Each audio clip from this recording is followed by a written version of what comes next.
नहीं, ऐसी कविताओं पर आप हाथ नहीं खोल रहे हैं तो कविताओं को प्रोत्साहन कैसे मिलेगा? जरा पूरे मन के साथ एक बार। मैंने भी पहली बार उसे बहुत ध्यान से सुना है और मेरा आशीष तुम्हारा बहुत सुंदर, तुमने शब्द की मर्यादाओं को रखते हुए जरा पूरा सदन एक बार। आप इतनी गंभीरता से ना बैठे भाई साहब, क्या है रील वील का है, फील कीजिए आप, रील नहीं आप फील कीजिए। प्रेम की बात कर रही थी तुमने, बहुत अच्छी बात की। मैं हाथ से कभी हूं, मैं प्रेम की अलग तरीके से बात करूंगा। क्या होता है सांसद साहब ये प्रेम? पप्पू भैया क्या होता है ये प्रेम? मैं बताता हूं। प्रेम एक प्रकार का प्रेम होता है, जो होता है तो होता है, नहीं तो नहीं होता। बहुत बढ़िया। क्या होता है प्रेम? शशि, मैं तुमसे कहना चाहूंगा, जो लड़कियां प्रेम करने में असफल हो गई उन्होंने बीएड कर ली। तालियां बजा सकते हो इस बात। बीएड कर लिया, बीएड। और जो लड़के प्रेम करने में असफल हो गए वो 20.5 रस के कमी हो गए। प्रेमिका के बाप को पाकिस्तान समझकर निपटाते हैं। और मैं बताना चाहूंगा, ये प्रेम पत्रों की बात करेंगे। प्रेम पत्र शादी से पहले बड़े ही मादक और उन्मादक लगते हैं सांसद महोदय, पर शादी के बाद यही प्रेम पत्र कंजर्वेटिव पार्टी का घोषणा पत्र लगते हैं। और प्रेम के मामले में मेरा अनुभव है पप्पू भाई, प्रेम के मामले में कवियों की पसंद नितांत घटिया एवं गरीबी की रेखा से नीचे वाले नहीं। कालिदास जी की प्रेमिका एक गणिका थी, चंडीदास जी की प्रेमिका एक भोगिन थी, और कुछ कवियों की मौका लगने पे काम वाली बाई थी। वरिष्ठ कवि, और इस बात पर साहब उस हास्य के अवतार को मैं बुलाना चाहता हूं, जो लड़का प्रेम करने में सफल हो जाता है वो प्रेमिका के घर बारात लेकर जाता है, और जो असफल हो जाता है वो मायरा और भात लेकर जाता है। जरा तालियों से बुलाइए, ऐसे नहीं, जोरदार तालियां मेरे बड़े भाई महेंद्र जननी को, उस हास्य रसावतार को मैं बुलाना चाहता हूं, महेंद्र अजय।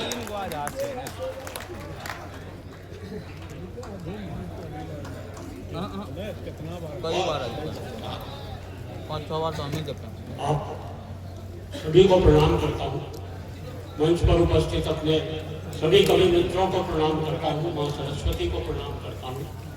इतने निश्चल और खुले दिल के सांसद सामने बैठे मंडल जी को प्रणाम करता हूँ। मेरे भाई पप्पू जी यहाँ पर बैठे हैं, उन्हें प्रणाम करता हूँ। उन अमर कवि की पावन स्मृतियों को प्रणाम करता हूँ, और आप सबसे निवेदन करता हूँ मेरे स्वागत में दोबारा जोरदार तालियां बजाएं। तालियां इसलिए बजवा रहा हूँ क्योंकि बाद में भरोसा नहीं है। एक दो छोटी छोटी कविताएं मैं भी आपको सुनाऊंगा, पसंद आएंगी ठीक है, नहीं तो 3-4 और सुनाऊंगा। बहुत मन से आप लोग सुन रहे हैं, बहुत अच्छा आपके बीच में लगा। माइक गई, क्या नाम, दिनेश देसी जी, बहुत बढ़िया काव्य पाठ किया, कई तरह की आवाजें भी साथ साथ निकाली, और माइक वाले को भी काफी उत्साहित किया कि माइक अच्छा करता रहे। अब मैं, हाँ, साउंड बढ़िया है। अब कविता मैं यहाँ पर शुरू कर रहा हूँ, तो यहाँ पे बैठ जाए, इससे कहता रहना साउंड बढ़िया। जहाँ ताली नहीं बज रही हो वहाँ साउंड बढ़िया है कह देना, ताली अपने आप बज जाएंगी, कविता की कोई जरूरत ही नहीं रहेगी। एक दो छोटी छोटी कविताओं से पहले शुरुआत करता हूँ। बड़े मन से आप लोग सुन रहे हैं, हर जगह कवियों को इतने अच्छे ढंग से नहीं सुना जाता भाई साहब, जितना अच्छा इस भागलपुर में सुना जाता है। और यहाँ के लोग तो इतना प्रेम देते हैं कवियों को, इतना प्रेम देते हैं। ये बच्ची, अभी मेरी बिटिया इतने अच्छे गीत पढ़ के गई, बता रही थी लड़कों के बारे में क्या क्या होते हैं। मुझे भी अपना 40 साल पहले का कवि सम्मेलन यहाँ का याद आ गया तब मेरे भी सर पे जुल्फे हुआ करते थे। हम क्या क्या लिखते थे उन दिनों। एक मतलब हाथ से कभी तो अगर प्रेम प्यार की बात करना चाहे तो भी गड़बड़ कर देता। हमारे एक दोस्त ने लिखने की कोशिश की कि सब कुछ लुटा दिया तेरे प्यार में सितमगर। देखो पहली लाइन क्या शानदार कि सब कुछ लुटा दिया तेरे प्यार में सितमगर। एक भैंस बच गई थी वो आज बेच दी। एक और दोस्त ने लिखने की कोशिश की, अपनी प्रेमिका से कह रहा है, सीप जैसी खूबसूरत है तुम्हारी आंखें। देखो भाई साहब कितनी सुंदर लाइन है। सीप जैसी खूबसूरत है तुम्हारी आंखें, जी करता है फोड़ के मोती निकाल। और ये शेर व शायरी, ये भाई साहब हमें तो रेडीमेड मिल जाती है। सांसद महोदय आपने ट्रक देखे होंगे, ट्रक के ऊपर इतनी शेर व शायरी लिखी रहती है, इतनी शेर व शायरी लिखी रहती है। हमारा ये यशदीप कौशिक ट्रक पढ़ पढ़ के कभी बन गया। मैं आ रहा था, मेरे आगे आगे एक मेटाडोर जा रही थी, पीछे एक शेर लिखा हुआ था, बड़ा प्यारा शेर लगा मुझे। लिखा हुआ था, हम भी प्यार करते थे, चांदनी से दिल लगाने लगे, अपनी किस्मत ही खराब थी, मेटाडोर चलाने लगे। दिल्ली में एक ऑटो के पीछे शेर देखे, वो भी बड़ा प्यारा शेर था। लिखा हुआ था, दिल के अरमां आंसुओं में बह गए, वो मुस्कुरा कर चल दिए, हम गेयर बदलते रहे। ऐसी की बातें चारों तरफ देखनी पड़ी। और सांसद महोदय आपके लिए तो मैं एक विषय लेके आया। आपका यहाँ पे मैंने उद्बोधन सुना, इतना अच्छा उद्बोधन दिया। वरना बहुत से नेता ऐसे होते हैं, भाषण देते, किसी भी विषय पे भाषण दिलवा लो, चाहे उन्हें उस विषय का ज्ञान हो या ना हो। हुआ क्या कि मेरे मोहल्ले में एक वाटर टैंक बना, उसका उद्घाटन करने जो नेताजी आए उन्होंने क्या भाषण दिया, आप भी आनंद लेंगे, याद कर लीजिए इस भाषण, आपके बहुत काम आएगा। बोले, भाइयों और बहनों, ये जो आप वाटर टैंक देख रहे हैं, इसमें वाटर भरा जाएगा। टैंक तो हमारी फौज में भी होते हैं, पर उसमें वाटर नहीं भरा जाता। वाटर यानी पानी। जैसे नई बात बता रहे हैं, पानी दो प्रकार का होता है, एक साफ पानी, एक गंदा पानी। गंदे पानी में कमल खिलता है, कमल का एक फूल होता है, फूल तो गुलाब का भी होता है। गुलाब के फूल से गुलकंद बनता है, गुलकंद पेट साफ करता है, पेट तो खरबूजा भी साफ करता है। वाटर टैंक से शुरू हुआ, पेट साफ करने का पेट तो खरबूजा भी साफ करता है। खरबूजे को देखकर रंग बदलता है। रंग सबसे बढ़िया जर्मनी के होते हैं। जर्मनी वो जहां हिटलर हुआ था, हिटलर वो जिसने बात की थी, वहां 8 प्रकार के होते हैं, सोमवार, मंगलवार, बुधवार, बृहस्पतिवार, शुक्रवार, शनिवार, रविवार और वर्डवार। वर्ड यानी दुनिया। दुनिया गोल होती है, गोल तो रसगुल्ला भी होता है।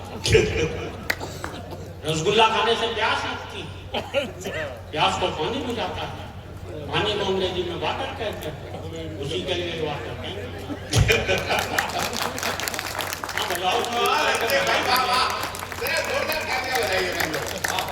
मैं जानता हूँ बहुत थक चुके हैं आप। दिनेश जैसी जी ने काफी आपको इतना आनंदित कर दिया है कि आप परमानंद में पहुंच गए थे। एक दो छोटी छोटी कविताओं से शुरुआत करता हूँ कि सड़क पर दौड़ते हुए एक आदमी को हमने रोककर पूछा, कहाँ? बोला, आप हत्या करने। मैंने कहा, इतनी सी बात, तो मैं तुम्हारे बहुत काम आ सकता हूँ, तुम्हें अपने साथ किसी कवि सम्मेलन में ले जा सकता। मैंने कहा, इतनी सी बात, तो मैं तुम्हारे बहुत काम आ सकता हूँ, तुम्हें अपने साथ किसी कवि सम्मेलन में ले जा सकता हूँ। मैं बोला बस बस रहने दीजिए, ये जुर्म मत कीजिए, आपको मालूम है मैं आत्महत्या करने क्यों जा रहा हूँ। बात ये है कि मैं अभी अभी तो एक कवि सम्मेलन से छूट कर आ रहा हूँ। हमारे एक मित्र ने एक दिन हमसे कहा, अजनबी जी किसी दिन हमारे घर आओ, हमारे किराएदारों को अपनी ताजा ताजा 3-4 कविताएं सुनाओ। मैंने कहा भाई मुझे किस उपलक्ष्य में कविता सुनाना है। वो बोला यार बात दरअसल ये है, मुझे अपना मकान खाली करवाना। तो हमें तो यहाँ तक लिखना पड़ जाता है। आप बहुत बढ़िया सुनने, हर जगह कवियों को इतने अच्छे ढंग से नहीं सुना जाता, और भागलपुर के लोग तो इतने प्यारे हैं, मेरा तो कई बार यहाँ बसने का मन कर जाता है, और बस नहीं सकता हूँ क्योंकि यहाँ पर शराबबंदी। वरना तो मैं दिल्ली से ही यहाँ से बस जाता है, इतना लोग प्यार करते। लेकिन बड़े मन से सुना, एक बार तालियां बजा दें सीधे सीधे। मैं एक बहुत सहज सी कविता आपको सुनाऊंगा, मेरी बहुत पुरानी कविता है और मैंने बहुत बार आपके बीच में सुनाई है और सुनाने की कोशिश करता हूँ। जब मैं 40 साल पहले यहाँ पर आया, पप्पू भाई ने ही मुझे यहाँ पर बुलवाया था। मैं जिस ट्रेन से आया उसके क्या हालत थे उस टाइम में। 40 साल पहले स्टीम इंजन वाली ट्रेन होती थी, वो कोयला आंखों में गिरता रहता था, हम लोग 3rd क्लास में बैठ के आते थे। अब तो ये इनकी कृपा है कि हम लोग हवाई जहाज से यात्रा करने लगे हैं, वरना तो बहुत बुरी स्थिति होती थी। और छठ का मेरे ख्याल से छठ का पर्व चल रहा था, उस कार्यक्रम में मुझे बुलाया था। और क्या हालत थी ट्रेनों की, क्या हालत थी। एक रेल यात्रा, मेरी कविता है, मैं सीधे सीधे कविता से आपको ये। और रेलों में तरह तरह की घटनाएं होती, भीड़ में तरह तरह से हाथ से निकल करके आता। मुझे ध्यान है कवि सम्मेलन में गया, इतनी भीड़ थी। एक व्यक्ति ने पान खा रखा था, अपने बगल वाले से बोला यार मुंह में पान की पीक है, कहाँ थूकूं। बगल वाला बोला किसी की जेब में थूक दे। उसने कहा नहीं यार उसे पता चल जाएगा। बगल वाला बोला जब मैंने तेरी जेब में थूका था तो तुझे पता चला था। तो अच्छा रेलों में तो क्या क्या स्थितियां होती। कविता शुरू कर रहा हूं कि एक दिन हम भारी भीड़ भरी भारतीय रेल में चढ़े क्या चढ़ाए गए, कई कंधों पर धरकर भीतर सरकाए। भीड़ का ये हाल था, मत पूछिए कमाल था। फर्श पर भी आदमी थे, सीट पर भी आदमी थे, बर्थ पर भी आदमी थे, और तो और छत पर भी आदमी थे। वो तो रेल वालों ने इस शो पर कोई जगह ही नहीं बनाई। वरना आदमी वहां भी होते भाई, कौन जाने किस पर पड़ा था। आदमी से आदमी सटा खड़ा था, सब एक साथ सांस ले रहे थे, एक साथ सांस छोड़ रहे थे। जो भी सांस लेने में जरा गड़बड़ा जाता था उसे फौरन एक धक्का लग जाता। और हमारे आगे वाला व्यक्ति तो शायद गैस का मरीज और पता नहीं क्या खा के आया कि पूरे वातावरण में भारी प्रदूषण फैलाया। हमसे वहां खड़ा ही नहीं हुआ जाता था, क्योंकि हर 15 मिनट बाद एक भोपाली गैस कांड हो जाएंगे। तो मैं सुना सकूंगा, मैं जानता हूँ मेरी उम्र हो गई है। एक बार तालियां बजाकर थोड़ा सा हर 15 मिनट बाद एक भोपाली, और हमारे बगल वाली महिला का बच्चा रो रहा था, पीठ हमारी थपथपाई जा रही थी और इतनी जोर जोर से थपथपाई जा रही थी कि हमें भी रुलाई जाती। एक व्यक्ति ऊपर बैठा हुआ मूंगफली दबा रहा था और छिलके धीरे धीरे हमारे कान को पूरे कान समझते उसमें सरका। मूंगफली तक तो मैं चुप था भाई, और जैसे ही उसने सिगरेट सुन गया मैंने अपना सर वहां से फौरन हटा लिया। भाई कहीं ऐसे समझते ही ना बुझा। हमारे पीछे वाले व्यक्ति ने शायद न्यूटन का गुरुत्वाकर्षण का सिद्धांत ही नहीं पढ़ा, इसलिए अपना पूरा का पूरा संदूक अपने सिर पर ही लिए था। हमारे बगल वाले दूसरे व्यक्ति ने शायद न्यूटन को कुछ ज्यादा पढ़ रखा था, इसलिए आधा संदूक हमारे कंधे पर धर दिया। रेल में भीड़ इस कदर थी भाई कि हाथ को मुंह तक भी नहीं देता था दिखाई। मुझे तो तब बड़ी हंसी आई जब एक व्यक्ति ने अपनी बीड़ी मेरे मुंह में लगाई। पहले कसका धुआं मैंने उड़ाया, दूसरे कसका धुआं किसी और ने उड़ाया। उस व्यक्ति का जलता रहा बहुत ही, क्योंकि उसकी सारी की सारी बीड़ी औरों ने ही पी। एक भद्र महिला ने तो हद ही कर दी जब उसने अपने बच्चे की दूध की बोतल ही मेरे मुंह में दी।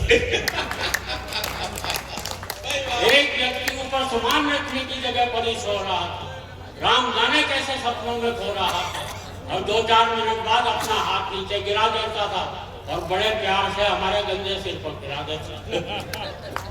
एक व्यक्ति लेटी बैठी खड़ी, आप शब्द का चमत्कार देखना किस तरह से अर्थ अलग अलग निकल करके आते।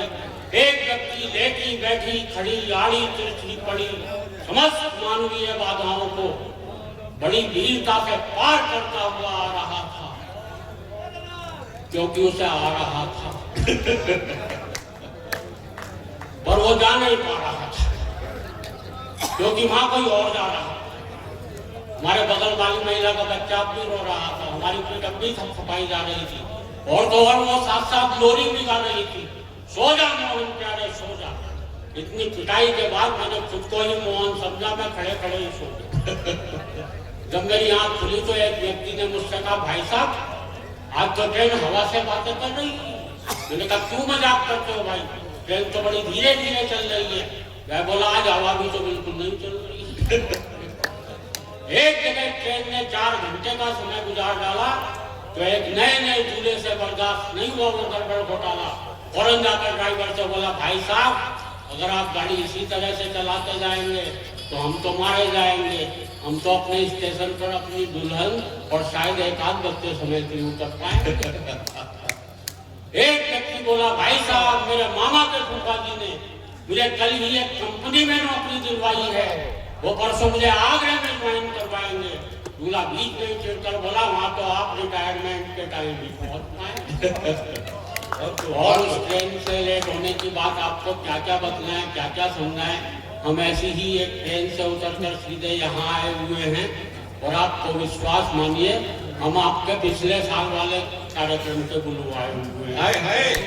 कविता समाप्त हो गई, तालियां बजा दीजिए। बहुत बहुत धन्यवाद। छोटी सी है, कोई बात नहीं।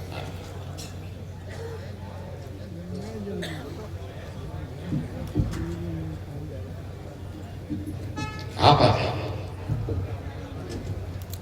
मुझे पता है मेरा मन बना दी। एक बार जोरदार तालियां। मैं थोड़ा सा रस परिवर्तन, क्योंकि एक दो कवि शेष हैं आपके बीच में, संभवतः बहुत विशेष है। मेरे बड़े भाई विनीत चौहान को काव्य पाठ करना है उसी क्रम में मुझे भी, लेकिन एक और रचनाकार हमारे बीच में उपस्थित। देखिए मित्रों, बहुत कम समय का ये कार्यक्रम शेष रहा है,